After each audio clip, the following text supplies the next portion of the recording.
Hi అండి, మీరు చూస్తున్నారు ప్రశాంత్ కిచెన్ అండ్ ప్లాంట్స్ అండి. ఈరోజు మన ఇంట్లోన మామిడికాయ సీజన్ వచ్చేసింది కదా. మామిడికాయ మరి పులిహోర తయారు చేసుకోవటం ఎలాగో చూద్దామండి మన ఈ వీడియోలోన. చాలా బాగుంటుంది టేస్ట్గా. మనకి ఎక్కువగా మామిడికాయలు దొరికినప్పుడే మనం ఎక్కువగా తయారు చేసుకుంటాం కాబట్టి ఈ మామిడికాయల సీజన్లోన ఈ మ్యాంగో పులిహోర తయారు చేసుకోవటం చూద్దాము. ఈ యొక్క మామిడికాయ పులిహోరలోకి కావాల్సినవి చూద్దామండి. మామిడికాయ తురుము అండి, ఒక మామిడికాయ తీసుకున్నాను నేను. కొంచెం అల్లం తురుము సన్న కట్ చేసుకోండి. 2-3 పచ్చిమిర్చి, వేరుశనగ గుళ్ళు, పల్లీలు, తాలింపులు, జీడిపప్పు కొంచెం తీసుకోండి. ఇది ఉంటే తీసుకోండి, లేకపోతే లేదు, పల్లీలు తీసుకుని సరిపోతుంది. కరివేపాకు, సన్నగా తరిగిన కరివేపాకు, జీలకర్ర, కొత్తిమీర లాస్ట్లో అండి. పసుపు, ఆయిల్. ఇక ముందుగా మనం షార్ట్ అన్నీ తెలుసు కదండి, ఇక మామూలే పులిహోరలో తీసుకోవాల్సినవి. ఇప్పుడు మనం స్టవ్ వెలిగించి ఒక పెనం పెట్టేసి కొంచెం ఆయిల్ తీసుకుందామండి. మోయినంగా తీసుకుంటున్నాను ఆయిల్. వేరుశనగ గుళ్ళు తాలింపులు వేసేద్దామండి. పల్లీలు తాలింపు వేగుతుండగానండి జీడిపప్పు తీసుకున్నాము. కొంచెం సన్న మంట మీదే వేయించండి, ఎందుకంటే జీడిపప్పు వేగానే బాగా త్వరగా మాడిపోతుంది అన్నమాట. ఇప్పుడండి ఎండుమిర్చి తీసుకున్నాము. చూసారా, జీడిపప్పు పల్లీలు బాగా వేగినాయండి. ఎండుమిర్చి కూడా త్వరగానే వేగిపోతాయి కాబట్టి ఇప్పుడు మనం ఇదిగోండి పచ్చిమిర్చి వేసేద్దాము.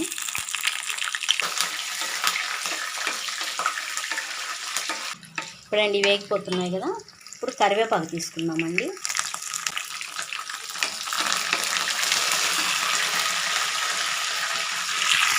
కరివేపాకు మాత్రం పిల్లలు కొంతమంది తీసేస్తారు కదండి, కరివేపాకు తినేటప్పుడు పిల్లలు కానీ పెద్దవాళ్ళు కానీ ఇష్టపడతారు, అందుకని కొంచెం సన్నగా కట్ చేసుకోండి, బాగుంటుంది. ఇప్పుడండి జీలకర్ర తీసుకుందాము. 1 స్పూన్ తీసుకోండి. జీలకర్ర కూడా మంచిదండి అరుగుదలకి. ఇప్పుడు వేగుతుండగానే సన్నగా తరిగి పెట్టుకున్నాం కదా ఈ అల్లం ముక్కల్ని వేసేసుకుందాం. ఇది కూడా అంత ఏగనవసరం లేదండి, మాదిరిగా సరిపోతుంది. ఇప్పుడు పసుపు తీసుకుందాం. ఇదిగోండి, నేనైతే ఎక్కువ తీసుకోవట్లేదండి, కొంచెం అన్నంలోకే కాబట్టి ఒక 1/2 స్పూన్ తీసుకోండి. మరి ఎక్కువైనా అంతగా బాగోదు.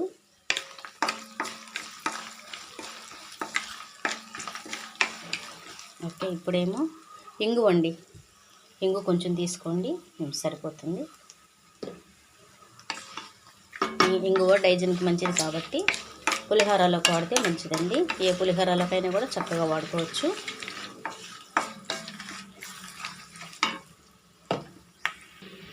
ఇప్పుడు ఇవన్నీ కూడా వేగిపోయాయి కదండి. ఇప్పుడు వేగుతుండగానే పచ్చి వాసన రాకుండా ఉండేలాగానండి ఈ యొక్క మామిడికాయని తురుముని మనం ఇలా వేసేసుకుందామండి. నేనైతే ఒక మామిడికాయ తీసుకున్నానండి. మీరు ఎంతమంది ఉంటే దాన్ని బట్టి తీసుకోండి. ఒకవేళ ఎక్కువ మంది ఉన్నారనుకోండి, దాన్ని బట్టి తీసుకోవచ్చు, మీరు సరిపోతుంది. నేనైతే ఒక మామిడికాయ తీసుకున్నాను. ఇప్పుడు ముందుగా మనం రెడీ చేసుకున్న రైస్ అండి ఒక పక్కన వండి పెట్టుకున్నాము. ఈ రైస్ నండి వండి పక్కన కొంచెం సేపు చల్లారనివ్వండి. ఇప్పుడు దీన్ని ఇలా వేసేసుకున్నాము.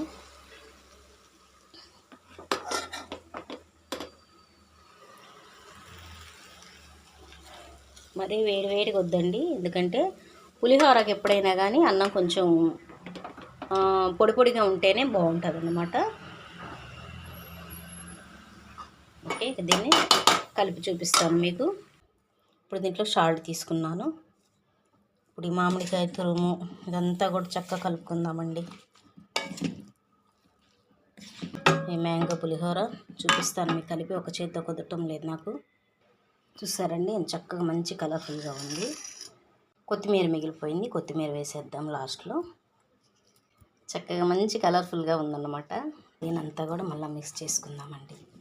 చాలా బాగుంటుందండి. ఇక మామిడికాయలు మళ్ళీ మనకు సీజన్ వచ్చేసింది కదా, రైతు మార్కెట్లో దొరుకుతున్నాయండి మ్యాంగోస్. అయితే మనకి పిల్లలకి క్యారేజీకి అలా చక్కగా కట్టేయచ్చండి.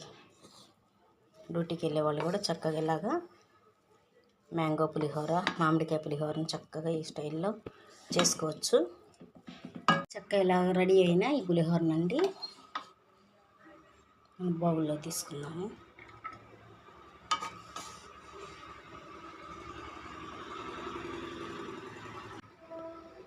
ఇంతేనండి, చూసారు కదా మామిడికాయ పులిహోర అండి. మీరందరూ కూడా ప్రతి ఒక్కరు కూడా ఈ స్టైల్లో తయారు చేసుకొని తినడానికి తప్పకుండా ట్రై చేయండి. మన ఛానల్ ఎవరైనా ఫస్ట్ టైం చూస్తున్న వాళ్ళైతే తప్పకుండా లైక్ చేసి, ఫ్రెండ్స్ చేసేసి మా ఛానల్ తప్పకుండా సబ్స్క్రైబ్ చేసి చివరిగా బెల్ సింబల్ నొక్కండి. Thank you.